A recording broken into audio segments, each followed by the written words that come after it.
تماشابینان عزیز، حسرت دیدار مادر مرا از کودکی در دیل است و این سرودم را برای مادر جانم و تمام مادران عالم می سرایم. بگذار دستان پرمهر مادران همیشه بالای سری فرزندان باشد.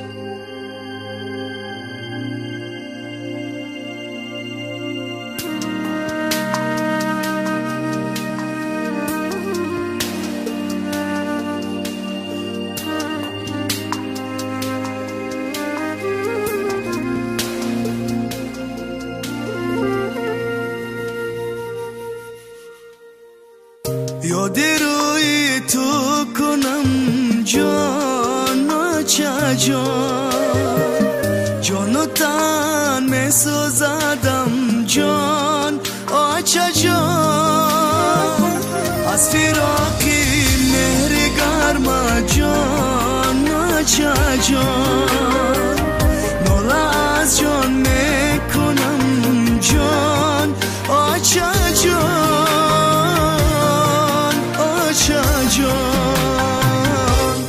همیشه از تو خواهم خدای مهربونم. ای کاش ببینم دیداری آچه جانم. همیشه از تو خواهم خدای مهربونم. ای کاش ببینم دیداری آچه جانم.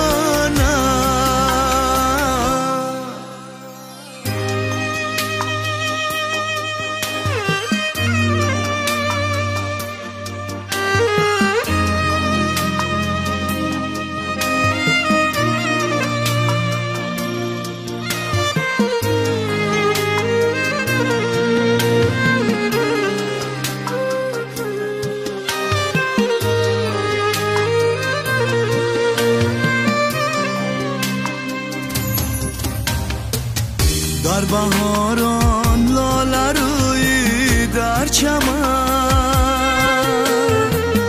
نگویی گل برایم خوش نبود. بوی مادر خوشتر از گل باشدم. یک گلی از روی مادر خوش نبود.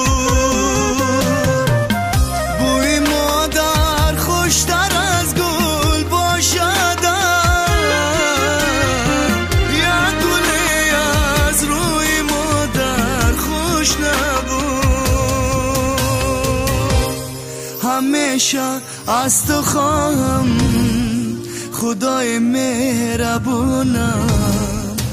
ای کاش ببینم دیداری آچه جانم.